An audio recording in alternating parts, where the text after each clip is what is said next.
today we have a little bit of a different format. Saki couldn't make it. Creative was tardy as hell because punctuality is not something that fighting game players are known for. And we have a special guest, Taturium. So go ahead, Taturium, and introduce yourself. Tell the people a little bit about you and your history in fighting games and whatnot. I grew up with Mortal Kombat. There's nothing really interesting about me. I'm just sort of here. Well, damn. That works for me. I have nothing interesting to say. Ladies and gentlemen, that is Taturium. Hello.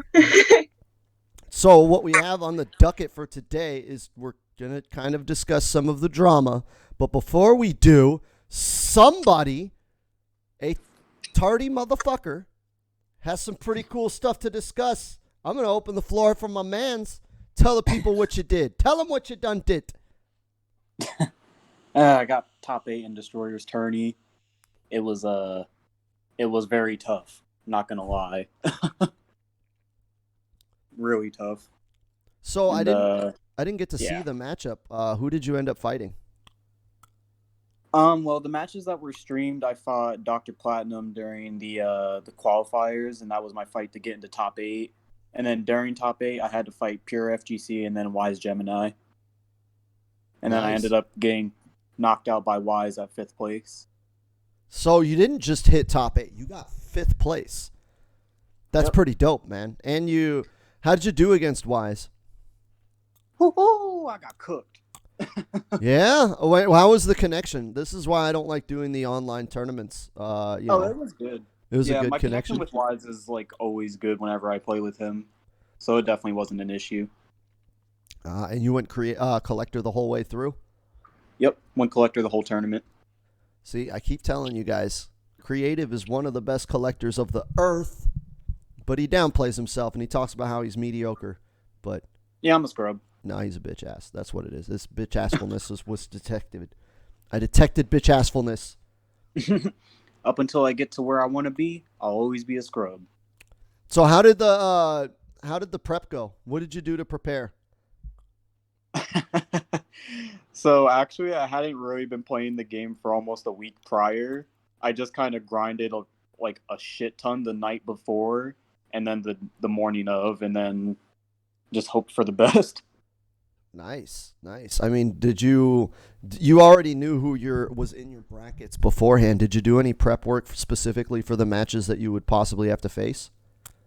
Yeah, especially when I had found out that I was going to be fighting Dr. Platinum and Pure, I definitely went into the lab and just labbed the shit out of Cassie, Shang, and Kodal.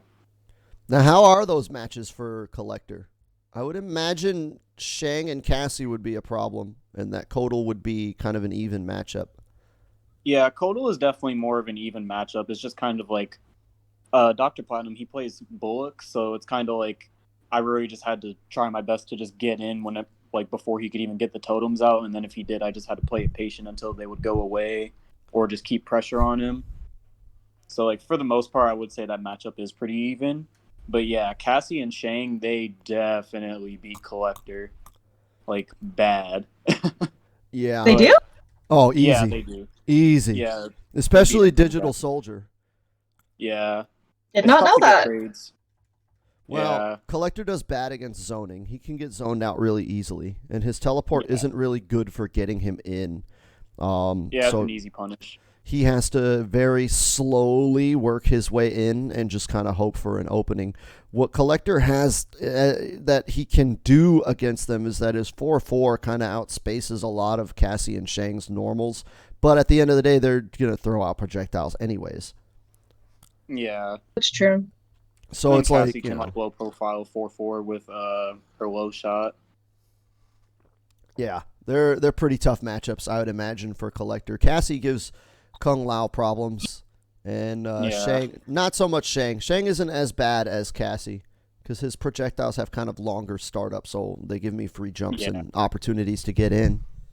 Were you nervous? Yeah. How were tournament nerves?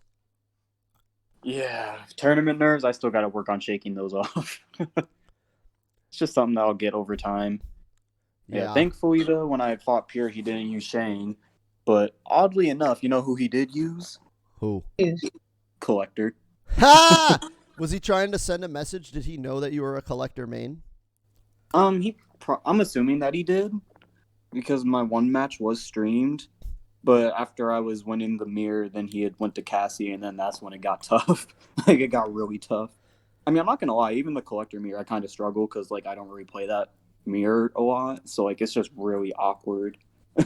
I would imagine collector is a tough mirror to learn just because the character is kind of not very popular. So, Yeah, he kind of plays weird too. Like he plays the game a lot different than a lot of the other characters do. He's just odd overall, appearance and gameplay wise. now did you go back in the pack the whole time? Yep, never Nice. switched. Nice. Yeah, you're not gonna look into the third variation after it got buffed.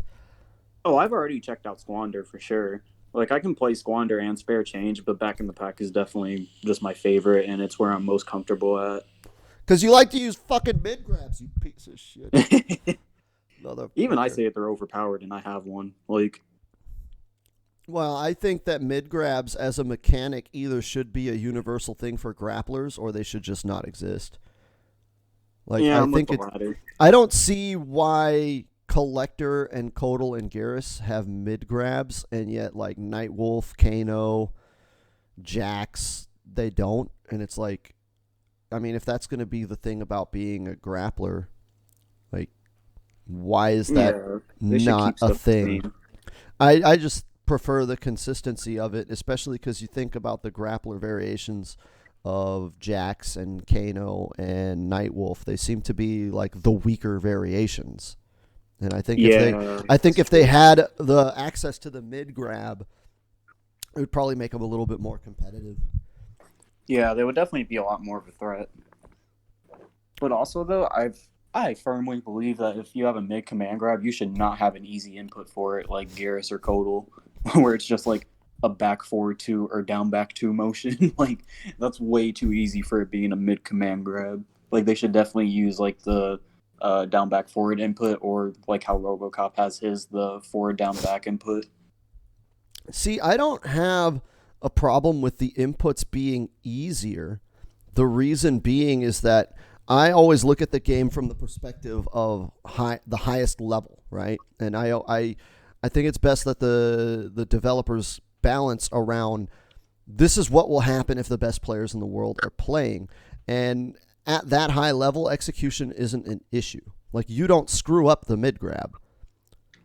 So you're just putting an extra layer on things that for balance purposes, like the mid grab isn't cheap because it's easy to do on Kotal Khan. It's cheap because he has like 3 setups for it. But even if it had a harder input, somebody that's a Kotal Khan main isn't going to have problems with that harder input anyways. Yeah, because they're just gonna, even if they don't have it right from the start, they're probably just gonna grind it out in practice mode till they got it down. Yeah. So like I always disagree with making moves harder and using that as a balancing act. If mid grabs are cheap, so you make them harder to do, they're still going to be cheap. And you always, when you're designing and developing the game and balancing it, you always have to assume that there's going to be some no-life basement virgin somewhere who's going to master it. Yep. Because that's where Yeah, combos for came sure. from. That's where combos came from. They in Street Fighter 2, they found out that you could link moves together and create combos, and they were like, "Oh man, this could really like ruin the balance we've set up."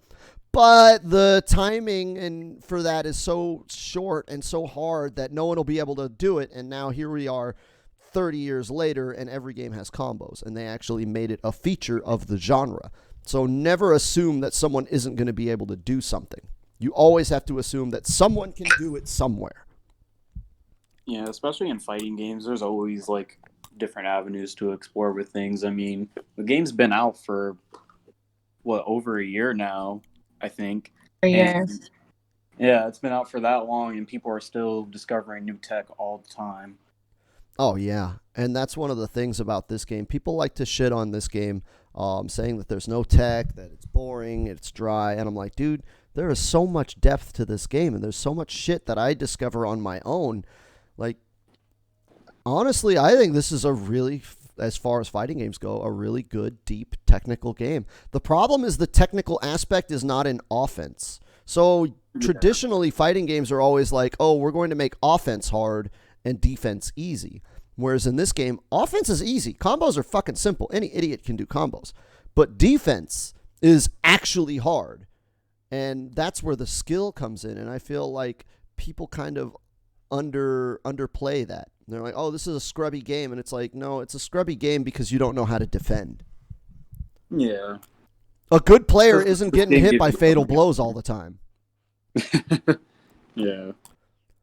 You know, and so I kind of like that avenue of design in that they made it to where doing combos and cool, you know, fucking special moves really, really easy, because that's what gets people interested in the game, right? No one wants to play the game if they can't even do the cool shit. So make the cool shit really good and then make the hard shit being able to counter that shit.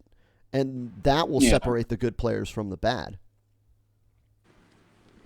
Yeah, there's always going to be like those few ways that it's able to like that you can differentiate different skill levels and skill caps.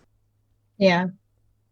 Yeah, and I feel like defense in this game is probably harder than like I feel like this game is on Third Strike's level for how difficult defense is, because you can just get blown up off of a touch so easily, and it's so hard to defend. Like, I mean, the most impressive thing in MKX was someone doing a really cool combo, whereas the most impressive thing in this game is someone neutral ducking a grab on a read, and you're just like, holy shit, how did they know? Yeah. And both things are equally difficult to do, in my opinion. Yeah, and while people definitely shit on this game a lot, like, don't get me wrong, it definitely has its issues, but like as a whole, yeah, I fucking love this game. Like, I honestly think that they did pretty well with it. It's just those few issues can kind of feel like they overshadow sometimes. Right. I still think they... Honestly, if I were ever got a job at NetherRealm, the first thing I would do is switch the game to 2D hitboxes. No other 2D fighter has the hitbox issues that Mortal Kombat has always had. You never see that shit in Guilty Gear, Street Fighter, you know, Marvel vs. Capcom, any other 2D game, because they all use 2D hitboxes. And I don't know why NetherRealm insists on 3D hitboxes, but, you know, that would be the first thing I would do is say, yo, dude, we're switching to 2D hitboxes. Yeah, because I'm pretty sure we all know by now this game definitely has some weird hitbox and hurtbox issues. Yeah. I mean, like Collector, he's literally a big body character with a female hurtbox. Yeah, but there are weird things that don't whiff on Collector that whiff on, like, other characters. And, like, you know, people call Kung Lao the man with the female hitbox, and I'm like, not really. Like, he can't neutral duck and low profile stuff. It's just he has weird whiffing issues with certain specific moves. But, like, Johnny Cage has a female hitbox. Oh, yeah. Kano has a female hitbox. And Aaron Black is just broken and nothing ever fucking works on him. Dude, Aaron Black has so many weird low profile options. Like, have you seen it for Shiva Stomp? If he sweeps, he just avoids it, or he knocks her down. Like, it doesn't make any sense. Yeah, how is he? No He's sense. countering a sweep or the stomp with a sweep. What the fuck is that shit? Exactly. It actually makes no sense. That's so dumb. Yeah, I don't get it. Or like, what else is it? Spawn with his amplified projectile. How a lot of characters can duck under the mid. Really? I can't. None of the characters some I play. characters can just low profile it or just like down 3 right under it. Jesus. It can be strict timing for some characters, but a lot of characters can still go under it.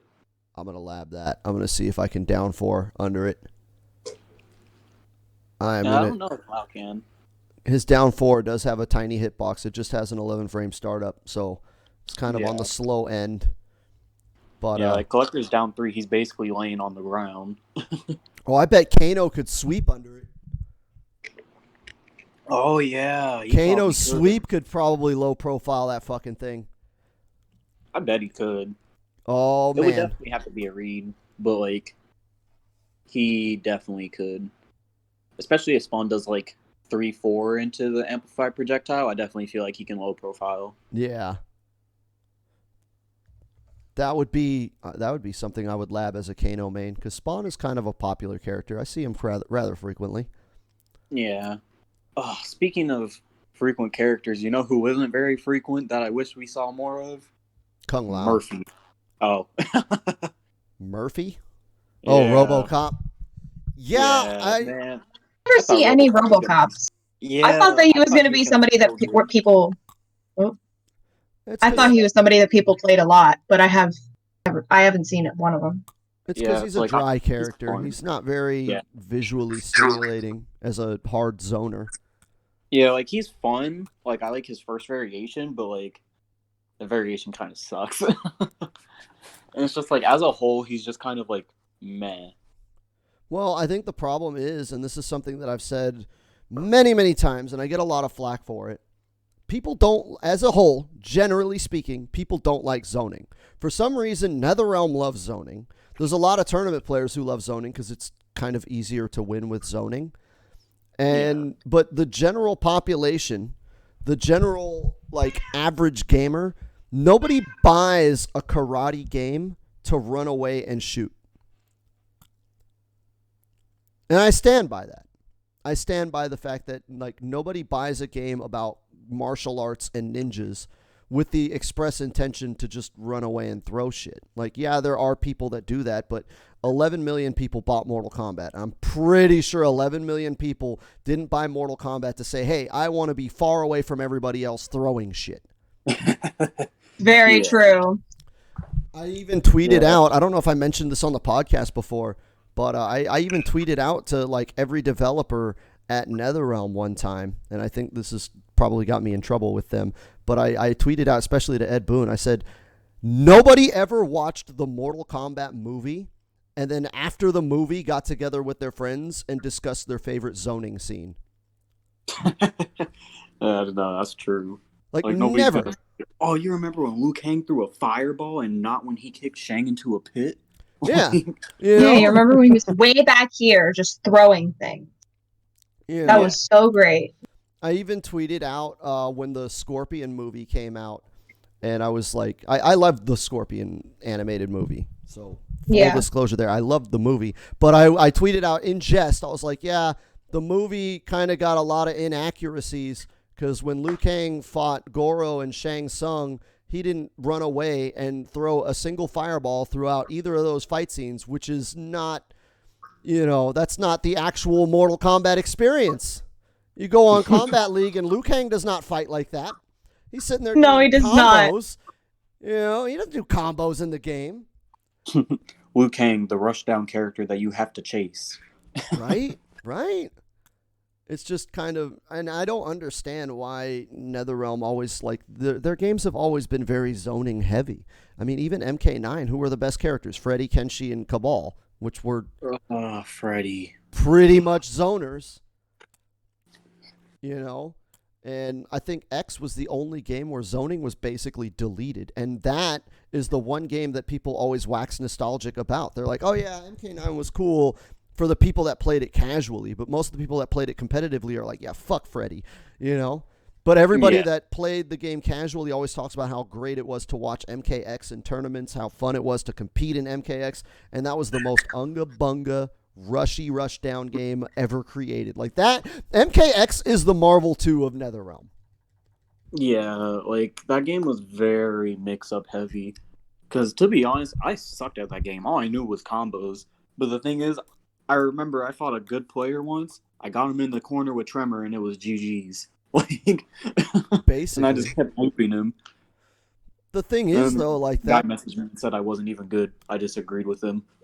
But I mean, that's kind of how X was. You didn't have to actually be good at fighting games. If you had a couple of combos and 2 mix-ups of a high and a low, or an overhead and a low, then you were good to go. Can I combo off my overhead? Can I combo off my low? We're in. Check. We're good to go. Right? Yep. You just needed 2 combos and a corner combo, and that was it. You were good to go for Mortal Kombat X. It was the most... X. What's that? You never played X?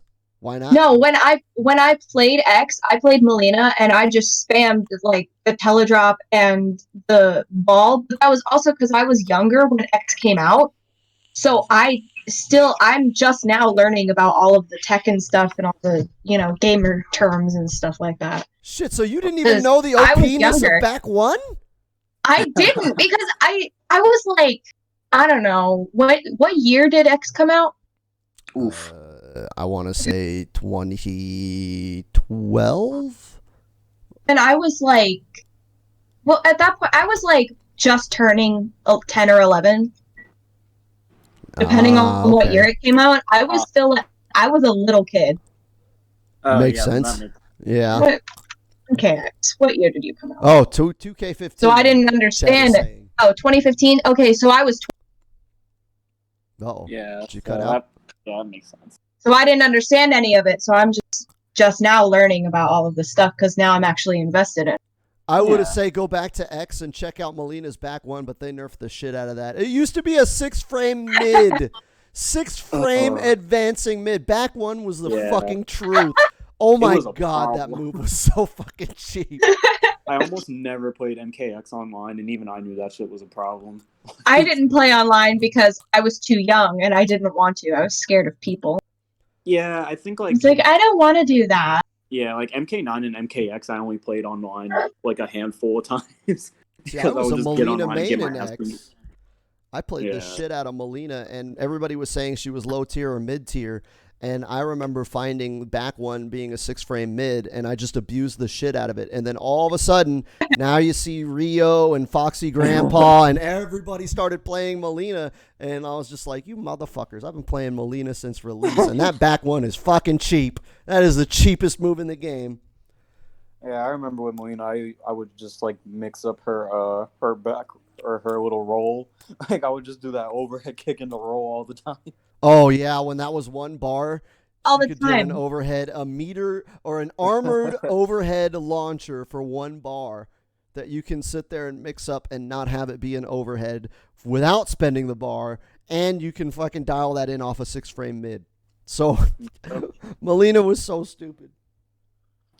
And to believe that I didn't even know what frame data was until Injustice 2. Yeah, fuck, Mike. I still don't understand what frame data is. Oh, it takes a minute. But once you really get into it, then it just becomes like progressively easier and easier, and then you just get it. I just recently figured out what all of like the numbers meant that you guys were saying. Like back one, like I just recently figured out what those were. Oh yeah, man. like the different I'm very the late. notations. Yeah. The notations, yeah. You're getting there. We're getting you there. You know? It'll take a minute, but you just gotta grind it, and then probably by the time that like Injustice 3 comes out, you will be kicking ass. Not even that, just Combat Pack 3. When Oh, Combat yeah, Pack true. 3 comes out, or Combat Pack 2, I guess, like, because Aftermath wasn't a Yeah. Combat Pack. Yeah, I guess that That's doesn't right. count. This game's supposed to have a really long life cycle, isn't it? Well, the data mines, so Cassandra Prime data mined the game and told me what they found, and pretty much Sector is confirmed.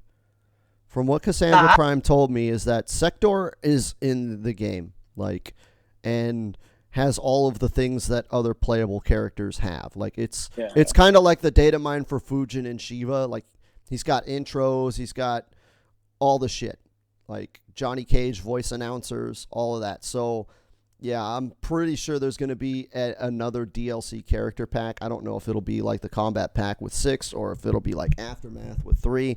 But we, from what I gather from the data miners, Sector is pretty much confirmed. I would really hope so. I mean, I probably wouldn't play Sector. He's not really my character, but like, come on. Let's not pretend we weren't all disappointed when we saw him and Cyrax in the story and then found out they weren't playable. I hate that they do that. I hated that with Rain, Baraka, and Sindel in X, and like... It was so annoying. Yeah, when this game first came out, I remember, or right before it came out, Ed Boon had tweeted that there weren't going to be any NPCs, and once people started complaining about Sector and Cyrax, that man seemed very upset. So, like, I don't even think it was within his realm of control whether or not they were going to be in the game. which is kind of disappointing. I don't think that that's the case. I think that because they had planned such a long lifespan for the game, they decided to hold off Sector and Cyrax for releasing later. Yeah, that's what I'm hoping. I'm thinking that they were planned to be a part of it, but it's like when you're developing a game, it's like you have 2 years to put this out, and at the end of the day, it's like, okay, well, you know, what can we get done in that span of time, and how can we get that out? And unfortunately, we don't have issues. Yeah, we don't have the resources. Yeah, could have been deadline issues, resources, just difficulty with programming. It could have been so many different things. So I want to think that they didn't plan to have them as NPCs, because in the game right now, they're just not finished. Like, they have MKX's command list. Like, all they have is a character model. So pretty much. I'm thinking that they just didn't have them out in time. And when you look at, like, the planning and everything that went into, like, Aftermath, like, they planned that shit. And, like, you see the storyline, the story mode is so intricate and thought out. Like, they probably looked at it and said, well, we got Fujin and Nightwolf in the story mode, and Sector and Cyrax are really only in one fight in the normal story. Like, let's maybe prioritize other characters. Yeah. Speaking of programming, you know who probably almost definitely won't make it into MK12?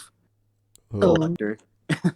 Collector. Oh, Collector's cool. They said he was really tough to program, which I mean kind of makes sense given his design. Yeah, that's true. Low-key, I won't be upset. They could just give me Mohawk and I'll be fine. He'll have the little chain ball, so it's okay. There you go. Moloch would be a cool addition. He'd be like a mix between Ferritor and Collector. I think that would be a kind of a cool concept. Yeah, especially with like the newer, like, dude, just imagine Moloch with the updated graphics and then different customization options. I think it would actually be pretty badass. And it would be a cool way to like reintroduce the character. Yeah, definitely. Like, I feel like a lot of older characters have a lot of potential. I really, really want to see more of the 3D era characters get redesigned. After seeing what they've done with Kenshi, Bo Raicho, Frost, like, man, I want to see, you know, like, dude, I want to see what they do with Ashra. I want to see what they do with Dairu. I think some of those characters would be so freaking cool. Ooh, that would be dope. Natara would be dope, but I don't know how her design would work. You know, her character model. And like, Bo Raicho was one of the dumbest, like, irritating characters in the 3D era, and they made him so cool in X. And I'm like, dude, this could be the Suhao redemption story. This could be the Suhao redemption story. If they can make him cool, yeah, take my money. Yeah, dude, I would totally play as fucking Chairman Mao in MK. Fuck yeah. Fucking communist fucking black or red dragon member? Hell yeah. I'm all about it. I'm in for it. He would probably be like the #1 troll character too. Oh yeah. He would be so fucking dope. Oh, Andy's a grappler? Oh god. NetherRealm. Make it happen. You know what, since we're on the topic of characters, I know that guest characters aren't too popular, but if you guys had to pick a guest character, who would it be? Well, so far the data mines are saying, or the leaks are saying, that Pinhead is in there. The rumor is that it's the female Pinhead, not the original Pinhead. Bro, that's what I'm really hearing. like the female Cenobite too. Oh my god, that's so cool. Either or, I'm in. But honestly, I was kind of thinking about Pinhead before, and as much as I love the character, I actually wouldn't want him until the next MK game, because I feel like it would be weird in that he would have a lot of chain-based moves, and it would make him feel a lot like Spawn. I don't know. There's like 5 characters that use guns, and they're all very different. You know what? Actually, yeah, scratch that. That's a good point. And besides, it's fucking Pinhead. I'm not going to complain. Right. Oh, yeah. If they drop if Pinhead comes out, I might just have to drop Collector. What about you, Tat? Like, I've already said mine, but go ahead, Tat. I don't even know. Like, I'm trying to think. And I've been seeing a lot about Ash Williams. I don't know if that's true, but I've been seeing a lot of that. And I think that he would be really cool. I watched Ash Williams stuff when I was younger. He would be a really cool addition. I think that he'd be really cool. Also, I really want them to bring back Freddy. I didn't appreciate Freddy enough when I was a kid because he scared me. But I think that if they brought back Freddy and, like messed around with his design a little bit, I think that he'd be a really dope addition. Yeah, I would definitely be cool with bringing Freddy back. I'd be cool with bringing any of them back. Yeah. Oh my god. I don't know. If it Kratos was just so me, cool. but the hype I miss when we Kratos. saw Predator. Kratos? Oh my god. Kratos was such so a good addition. I don't think Yeah, they're he ever bringing was. him back. Yeah, That'd he be was so perfect cool, for though. MK though, just like in terms of brutality and just Yeah. character design, he was awesome. Yeah. Okay, so real quick on the Ash issue. I don't know if I've mentioned this before, but I've seen some pretty credible reasoning as to why Ash isn't in the game. And I kind of tend to believe what I have heard from inside sources. Basically, what happened with Ash Williams is that they got the go-ahead. They got the okay, go ahead and put Ash Williams in, contingent on one thing, that because they're working on an Army of Darkness or Evil Dead game, and they didn't want Ash Williams to make his video game debut in another game. Or they didn't want Ash Williams to be in MK before their game came out. Because I know Ash Williams is in like Dead by Daylight or something like that.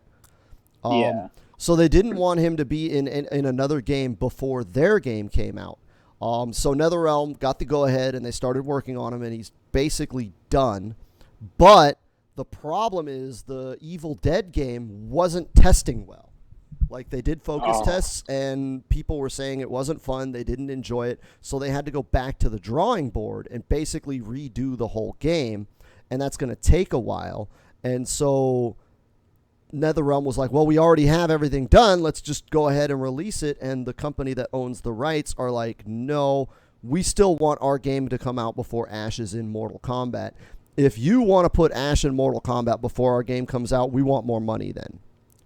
And NetherRealm and WB is like, we're not giving you more money. And so now they're kind of at a standstill. And I think that's why Bruce is sitting there saying, well, it's a rights issue and things like that. Everybody's kind of being coy about it because they can't really talk about that too much because, the fans would revolt. So I think that, and that sounds pretty credible because everything leading up to the end of Combat Pack 1, basically, like, Ash Williams had assets in the game. He was in the marketing, in the emails and stuff. So they had him ready to go, and then something stopped them. And now he's not in the game. And I think that that's a pretty credible reason.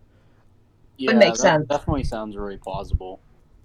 So, it sucks, but what are you going to do? It's not NetherRealm's fault that the Evil Dead game isn't focus testing well. It just kind of sucks. I know Ash Williams has a lot of fans. I was never really a fan of Evil Dead or Army of Darkness, but I know that he's a character that's been requested a lot. Like, a lot. I know he's like a beloved character by a lot of people. I don't personally care too much for him, but a lot of people want him. But I guess on the bright side, though, like, at least if he's not coming out for this game and he makes it into the next game, at least he'll be in there with, like, even better updated graphics and gameplay, I guess. That's kind of how I'm looking at it. Like, any characters that we don't get, and if we get them in the next game, at least they'll be, like, twice as good. Well, I think NetherRealm is still fighting the good fight. I think they're still trying to negotiate it. It just takes a while to get through all the red tape and bureaucracy. Yeah, especially if they're going to have Combat Pack 3. Like, if they're going to be doing all of that, then, yeah, they definitely might have, like, time to make it work. Well, because they haven't said outright that he's not going to be in the game. And also, I don't know if you guys caught Ed Boon's recent interview on the Vic Underground podcast that came out a couple of days ago. They actually asked him about Ash Williams specifically. And Ed Boon said, I wish I could talk about that.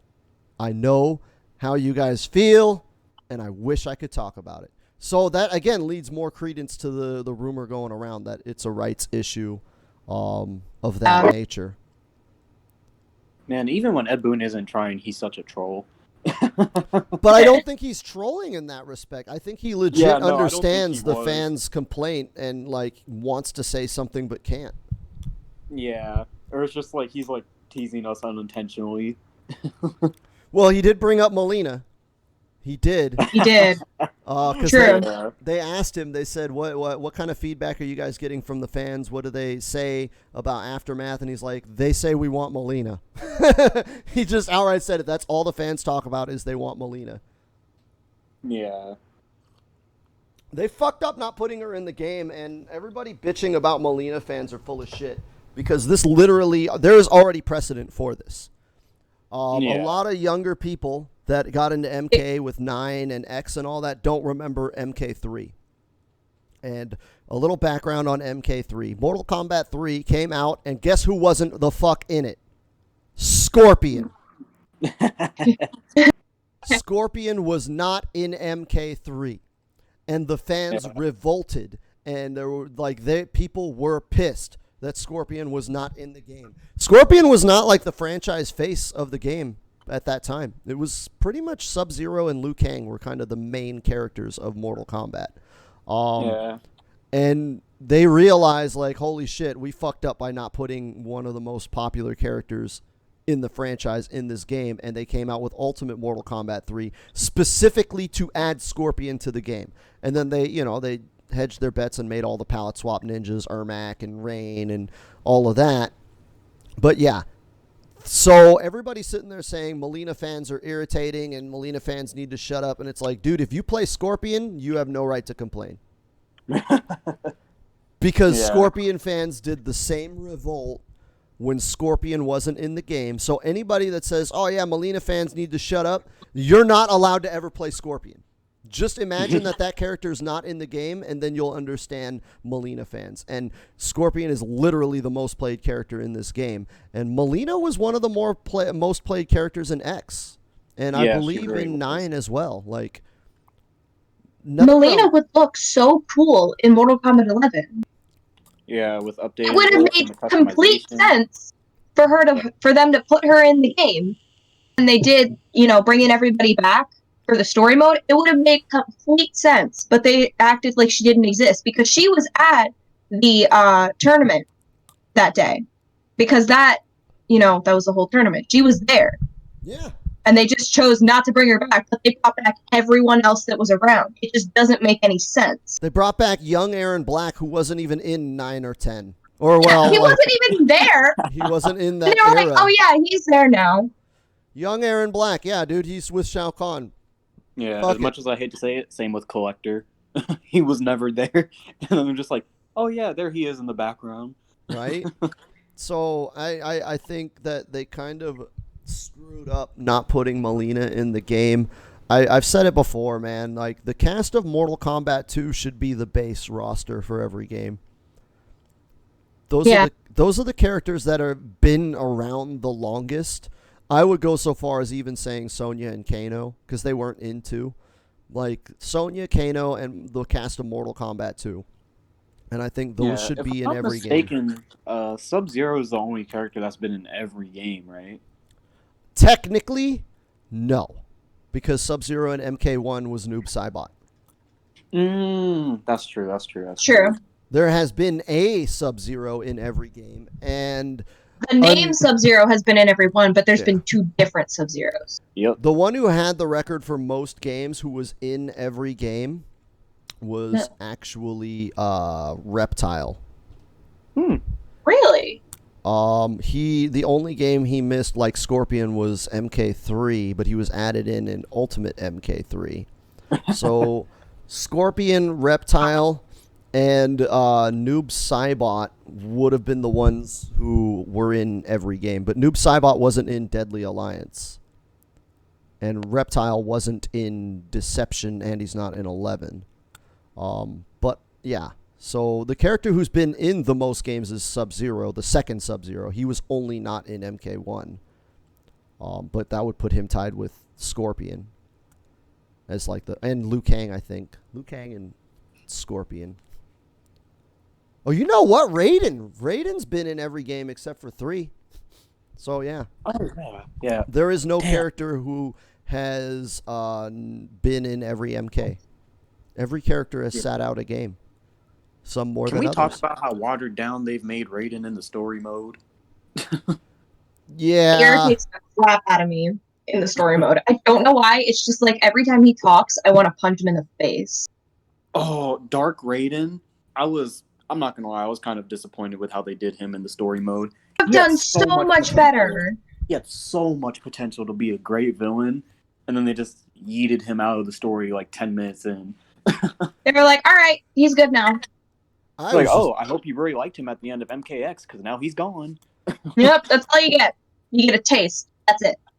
Yeah, I loved Dark Raiden in Deception, and I was kind of let down that they didn't do anything else with him. So, like... Dark Raiden has so much potential. Like, they could go so many directions with an evil Raiden. They could have set up a Raiden Fujin grudge match, man. That's what the people want. That would have been amazing. Like Raiden team up with Kronika. They could have had Kronika and Raiden team up and be like, okay, we're doing this for the greater good, but then, Kronika would obviously turn her back on him. But they could have had that whole thing. They could have done such a good evil Raiden, and then they didn't. Not even with Kronika, just Raiden being the tyrant trying to, like, build an authoritarian Earth realm, and Fujin leading an underground resistance to stop him. Like, that would be such a sick story. That would have been so dope. They didn't do anything with it. Maybe and they're saving they brought in Gerber baby Kronika instead. Right? Tommy Pickles. They brought in Tommy Pickles as the villain. Tommy Pickles is the most powerful character in Mortal Kombat. There's a lot of avenues where it seems like they had a lot of potential and they just kind of squandered it. No pun intended. But, like, there's just a lot of things that you see the potential in them. And it's just like, man, I wish they would have done more with this, or I wish they would have done more with that. I mean, don't get me wrong. As a whole, I'm very happy with the game. But it's just like, there's some things where I'm just like, maybe they could have done this or done that. Like, with Dark Raiden. Like, Badger, your idea of him being like a tyrant and then Fujin leading a resistance against him, dude, that would be an amazing fucking story. Right? Like, especially since they're brothers too. Like that. Oh, I can't even imagine the dynamic. It would be great. I just think that MK, I think the reason why they don't do as much with the story as they can is like the constraint of like, yo, dude, we can't make a 500-hour story for a fighting game.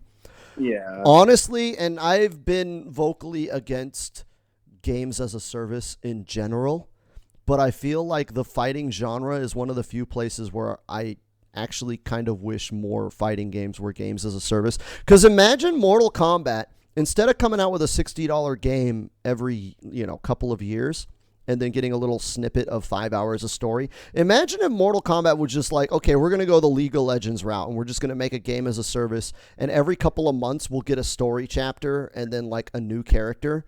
And they just kind of let the game just, like, kind of like World of Warcraft or League of Legends, where the game just doesn't end. It just keeps going. We add a story. We add a character. Boom, boom, boom. And I feel like Mortal Kombat has the potential to basically be like the Game of Thrones of video games. But since Mortal Kombat as a game of the service would never end, it would be better than Game of Thrones because it wouldn't have a shitty ending.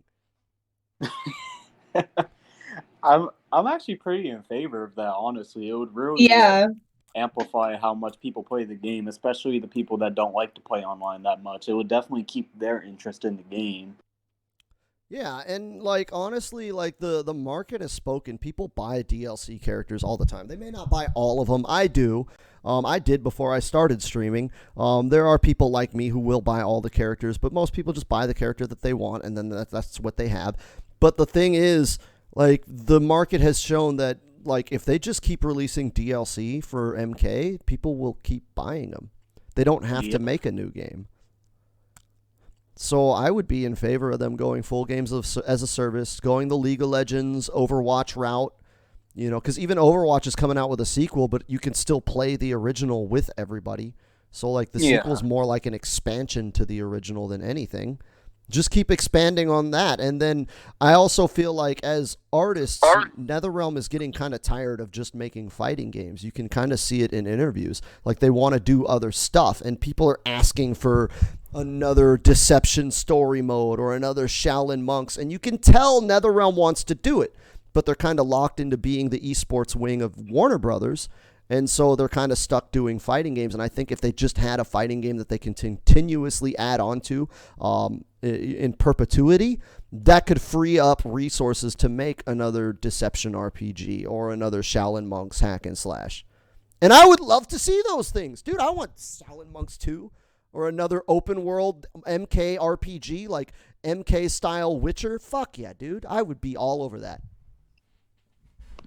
Yeah, that honestly sounds like it would work really well with the franchise. I think they're testing that with this game, trying to see how long this game can go, and they're working on something else in the background and seeing if it'll work out. That's my theory. I don't work at NetherRealm. I don't know anybody that works at NetherRealm anymore.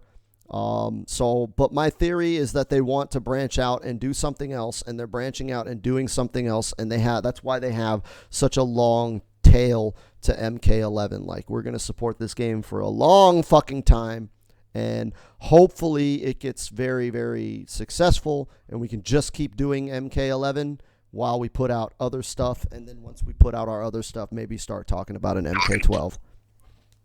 Yeah. I definitely feel like that could be a move to make, especially considering just how MK11 worked. Because I could definitely see it as like Aftermath almost being like a test run, just to see how that would go. If that makes any sense. No, I agree 100%. And I would love another Aftermath. Like if they just came out with a combat pack once a year, came out with a combat pack and an Aftermath expansion, like It's so cool. Think about it this way. People buy a new Call of Duty or a new Madden every year. And they're basically just fucking roster updates, or with Call of Duty, like, you know, it's like a new campaign or whatever, but they're basically the same game. If you think about pricing wise, if MK did that, came out with an Aftermath expansion and a combat pack once a year, those are $40 each. So you're looking at the price of basically a new game. And I don't know why there's so much pushback against doing that, because I'm like, dude, the Gamesphere buys a new Call of Duty every year. They buy a new Battlefield like all these yearly franchises that are just small upgrades to the previous game, but they remove the previous game. You can't play Call of Duty unless you buy the new one.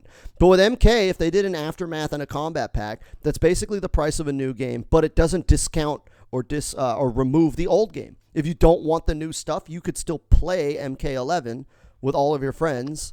You just won't have access to the new characters, and you won't get the new story. And it's not any more expensive than being a fan of other franchises that do the same thing. Yeah, that's actually a really good point. Now that you really kind of elaborated it, and that does make sense if they were to do that. And I wouldn't exactly be opposed to it either. And at the end of the day, a lot of people are against it because honestly, that is, it's $80 a year, and people are kind of broke right now. But again, if you really love the genre and you really love the franchise, which people have proven that they're willing to commit that to their budget for something like Call of Duty or something like Madden or Assassin's Creed, like yearly franchises, like I can't see how people are so against it with MK. Yeah. I think it's kind of hypocritical. It's not like you'd have to buy it right then when it came out. Like you could have it, so it's like there. And you can buy it later if you can at that moment. You just have to do your best to avoid spoilers if you care about that. Well, and also you could still play it. Like, if you don't buy the new Call of Duty, you don't get to play Call of Duty this year. Whereas if they were just adding to MK11, like, okay, yeah, I can't buy Combat Pack 8, but I can still play MK. I can still play Sub-Zero and Scorpion. I can log in with my friends. And, I'll buy a character here and there as as they come out, as I want them. But my game isn't invalidated. Yeah. Yeah. So I hope NetherRealm moves in that direction. Ed Boon has been on the record saying that I forgot where. Excuse me. I forgot where I saw it, but Ed Boon said that his favorite business model in fighting games was Street Fighter V's, which Street Fighter V was Capcom's attempt at basically doing that. They just didn't add to the story. They just added new characters every season. Whereas MK has already added to the story. I'd like to see them add to the story and add new characters. But the fact that Ed Boon liked that model as a business, it tells me that, maybe that's the direction MK is going to go in. Yeah, and again, I think I'd be all for it too. Just the constant and consistent expansion. Anyways, we have about 10 minutes left in the podcast, and we didn't get to the big drama, and I don't know that we could discuss that in 10 minutes. If you guys want to discuss the big drama, we can maybe go into overtime. Unless you guys have elsewhere to be. I mean, I 'Cause have people over. I know what's on everybody's mind, and yeah. Yeah. We kind of beat around the bush a little bit. Specifically talking about the problems with Evolution basically being dead now. Yeah. That was the Kinda. reason why Saki did not want to come onto the podcast. She said she just wasn't really comfortable talking about that sort of stuff. Yeah. And I don't blame her. Yeah, I respect it. I respect that. it. The problem for me is that I actually know people involved, and that's why it kind of hurts me, because I know Mike Watson. I consider Mike Watson a pretty good friend, and I've met Mr. Wizard twice. So like this isn't, for some of you guys, like this is some like nebulous thing going on like 1,000 miles away, whereas for me it's like this is something happening with like people I know. And so it's difficult for me more so. I've been pretty depressed about all this for the past week. Not just because EVO's basically dead, but like just because, these aren't just internet personalities to me. Like these are real people that I know. Yeah. Yeah, it's definitely a shame seeing not only that, but just a lot of things are happening in the fighting game community right now. And I mean, quite frankly, I'm disappointed. Like, I'm disappointed with how a lot of these people have been over the years, and like being shady or just overall being crappy people. Like, and it really sucks just seeing it happen, because then it makes you consider why you're in the community. You know what I mean? It makes you look at things a lot different. Yeah. Well, for me, it's just heartbreaking because, like, I love offline tournaments. I love that sort of thing. I was looking forward to EVO this year, and then MK wasn't even there, and, like, I want to go to EVO again, but it's like, it's kind of a tainted name now. Yeah. And so even, I know the Cannons are taking over, and they're going to redo everything and bring it back, but honestly, if they're going to do that, they need time. Yeah, they could do that, but the thing is, though, the damage is done. Like, it's going to be really hard for them to try and repair that. Yeah, and rebuild their reputation. It just sucks because, God, man, like, we lost our Super Bowl. Yeah, pretty much. However, though, I mean, at least for the Mortal Kombat community, at least we still have, like, CEO, Combo Breaker. We still have other avenues, but it definitely feels a little weird after watching EVO, like, year after year, and then just seeing that it's not going to be a thing this year. And don't get me wrong, it was definitely canceled on good reason, I feel, but it's still, it's just one of those things, you see it and it's just like, you still can't believe that it's happening, because it's just like, it's like, holy shit, it happened. Like, it sucks. Yeah, it does. But Yeah. It's not fair to everybody else, is what it is. It's not fair to those of us that want to do tournaments and play. And like, I just want to play my fucking video games. Like, I don't want to be caught up in some pedophile drama. I just want to play fucking video games, and I can't now. And that's what bothers me. And especially because, like, I know these people, and the things that some of these people have gone through because of this, like, it really annoys the shit out of me. And I'm glad that things are finally coming to light. Things are finally being put out in the open. The world knows, and I'm glad for that. But it still fucking sucks. Because I'm not a pedophile. Why do I have to lose my fucking video games? yeah, Mm-hmm. it's just like EVO. I know they're probably not listening, but if they are, get your shit together. like plain and simple. Like, get your shit together. Check your own team, and like, just make sure your shit's straight, man. Like, Well, I think at the end of the day, this is all pretty good anyways, because we're cleaning house. We're getting all the bad actors out, so things will be better because of it. But it's not a good look. It's a bad look. Like, fighting games are now a tainted brand because people are, this is our history now, right? This is going to be forever. People are going to be like, oh, fighting games, that's where all the fucking pedophiles and rapists are. Be tainted. And it's like, I don't want to be known as part of a scene full of pedophiles and rapists. I don't want to be. I don't want that to be. I don't want to sit there and be at the supermarket and someone's like, "Oh, what do you do for a living?" "Oh, I'm a streamer."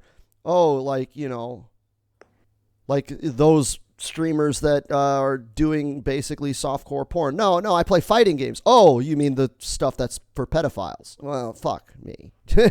Yeah, I definitely. Feel like so you're gross. Name is gonna be forever kind of a little suspect now.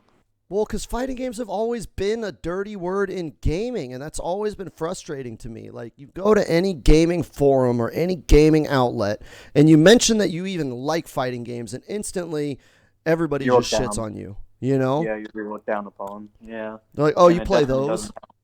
And all people do is talk shit. "Oh, fighting games are stupid. All you do is fight. There's no story." And it's like, fuck you. You want a story? Go read a book.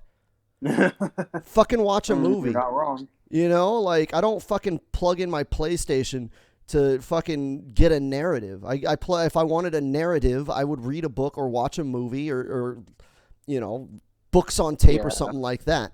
Like, I feel like gameplay always comes first. Story is like secondary. Yeah, and like, For sure. even the problem with fighting games is that fighting games expose people as being pretty shitty at everything. And that's just one of the realities, is that people can't deal with being mediocre, because every other game and every other medium in the world kind of makes you look like the hero. You play Call of Duty and you save the world from fucking Nazis. Then you go into Mortal Kombat and you just get blown up and you can't even get a hit out. You know what I mean? And people can't deal with that. They can't deal with not being the Dovahkiin, Yeah. They can't not be Geralt. And in fighting games, you're not the hero. Until you earn the right to be Sonic Fox, you're just a scrub online. People can't do that. Yup. And so people shit on the genre. They're like, "Oh, fuck fighting games. I don't like that." And that's fine. Fighting games have always had an uphill battle because you can't be, you can't be the hero and you don't have a team to carry you. So people have to face up to the fact that they suck and they have to do something to get good. But it makes us coming out on top just feel that much better sometimes. It just sucks because, like, I don't like having to defend this genre and against, people still think it's just button mashing, "Oh, you just push buttons." Yeah. And it's like, well, yeah, you Push do. the buttons. Push the buttons. And it's like, oh, yeah, just mash hard. And it's like, you're an idiot. And we've already got that, and now we have pedophiles. Yep. Fuck fighting games. Yay, us. Like, fucking hell. Like, that's why I put so much effort into trying to build a community, and that's one of the things that the rest of the fighting game community has definitely dropped the ball and failed with.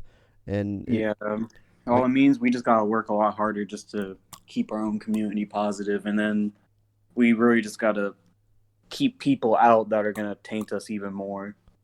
Yeah. For sure. Now more But than ever. obviously, that's tough to do. It's tough to do, but it's something that we have to do. Well, with canceling everybody, canceling all of the old guard, I feel like there's a power vacuum now. I believe that those of us that aren't pedophiles now need to step it up.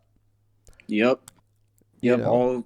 All of the people out here that are really like have the potential to shine, and the people that do good for the community, they definitely need to, like, I mean, shit, they probably already earned their spotlight, honestly, but now it's just everyone else's, like, everybody else has to give those people the attention that they need. Yeah, it's Like, we need that positivity. Focusing on the bad things and just start pushing your energy instead towards more positive things. Yeah, like, don't get me wrong, like, we can't just ignore some of the negative things, but we all need to strive towards positivity more. Well, I think that we're going to be in a good place because the people that have been removed are probably not going to come back anytime soon, if at all ever. No. And it gives an opportunity for other people to step up, you know? Like, now is the chance for people that were maybe thinking of getting involved. Before, it was like you had to fight with the people on top to get any kind of exposure. The people on top are gone. So it's time. The next tier of people are going to step in and take their place. And if you're thinking of getting into fighting games or fighting game content creation, now is the time to get into it. Now is the time to be active and involved with the community. Yep. Because you now have a spot open at the table. A lot of chairs got emptied. Yep. Yeah. Could not have said it better. For all the positive people out there that are making a good influence on the community or want to make a good influence on the community, like, now is your time. Like, you need to put yourself out there if you haven't already, and just keep on helping out the rest of the community with basically rebuilding itself. So, I mean, I have a lot of hope for fighting games as a whole now. There are things that I am concerned with going forward. I don't think that this huge expose of the community is going to... I'm interested to see where the people who step up take it, because a lot of the issue with fighting games was the way, like, we were always so insular because we didn't want to go esports, and it's coming out now that a lot of people on the top didn't want to go esports because they didn't want to get exposed. But I still stand with not going full on esports corporate commander.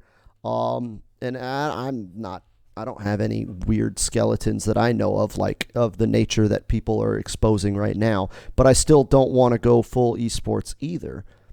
Just because I'm fairly anti-corporate as it is. I'm not against corporations, but I am against losing some of the unique personality that fighting games bring to the table in exchange for money. Which is a lot of personality.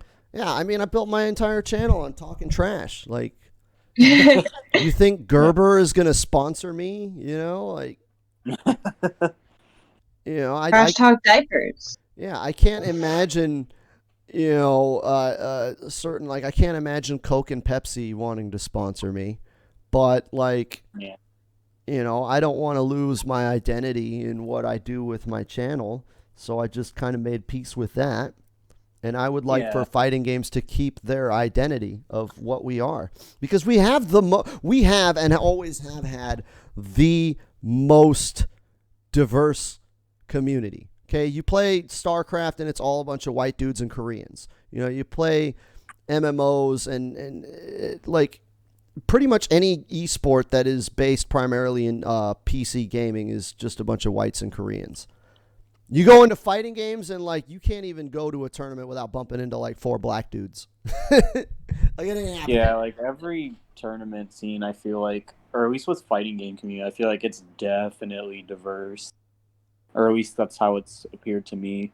Just looking at a lot of the offlines and just seeing in general, or especially, like, just scenes in other countries, too. And speaking of that, kind of going a little bit off topic, there's a lot of people that have potential in other regions that don't get the spotlight they deserve simply due to the fact that they're in other regions. Exactly. I take pride in trying to scope out other talent and get them exposure. Nobody does Xbox community spotlighting. Like that too. There's a lot of good players that are on Xbox. Sure, it's that most of the really high level and competitive players are on PlayStation, but there's a good handful of players that are on the other console that just don't get the attention they deserve simply for the fact that they're on the other console and that they don't get the exposure that they should be getting. Well, like I said, I take pride in trying to find these people. That's why I sift through Combat League and go looking for new talent to bring onto Community Spotlight Day. There's a lot of potential out there. Hopefully we can get some people out there, get some people some exposure, and really grow the fighting game community now. Like the sky's the limit. The sky's the limit because all the clouds that were out top are gone. Yep. Bye. Well, that looks like we are now at 11 o'clock. It looks like we are at the end of the podcast. Any closing statements from you guys? Low tier Lecter. Buff him. Buff Collector. Buff Cassie. What? Buff Cassie. Buff Cassie, buff Jade. That's all I have. When you lost to Cassie in a tournament and somebody tells you buff Cassie. Right. Right. That shit hurts. I mean, for me, it would just be fix Kung Lao. Like, he doesn't need to be nerfed or buffed. He just needs to work properly. God damn it. Yeah. His issues have been issues since release. Why is he so fucking janky? Why can't my moves just work the way they say on paper? You know? Wow. It sucks. It sucks because I'm like trying to find another main that I enjoy as much as Lao, and I'm not finding a main that I enjoy as much as Lao, but I'm so sick of all my shit whiffing and not working. I'm so sick of it. Like, why do I even have a fucking fatal blow? What is the point of that fucking thing? I definitely know the feeling of being held back because you're a character loyalist. Right? I think I'll just fucking play Jackie just like everybody else. That's what NetherRealm has made it clear that they want this game to be Jackie versus Jackie. Don't go to the dark side. Don't do it. But if I go to the dark side, I'll have a cool helmet. No. Yeah, that's true. It actually might be worth it. I've heard about chickens too. All right, well, let's do social media shout-outs. So, because, like, a lot of people probably listen to this on YouTube or whatever. I haven't posted everything to podcast.com or Spotify yet. I think I'll just do a big podcast dump. But go ahead and shout out your social media, guys. Yep, well, I'm just Creative Royalty on everything. Creative Sucks on Twitter, but if you type in Creative Royalty, I'll still pop up.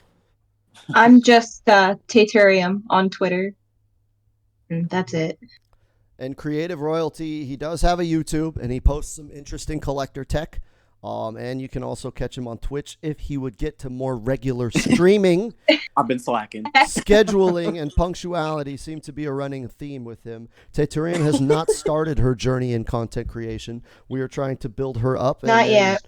Help her out, so keep your eye out for her. And if you follow my channel, when she gets her ass in gear, I will give her some shout outs so you can go and check her out. As for myself, I am SoCal Honey Badger on pretty much everything. You can find me on Twitter. You can find me on YouTube. And obviously, if you're here on Twitch right now, you can find me on Twitch. And usually we have Saki in these podcasts as well. So if you can find Saki Sakura, give her a shout out, give her some love. But that would be it for the Combat Pack podcast. I want to thank everybody for coming out. Appreciate it, guys. Thank you for having me. We'll catch you guys, right? It's always fun. We'll catch you guys next Sunday for the next Combat Pack podcast. Cast. I'll see you guys later.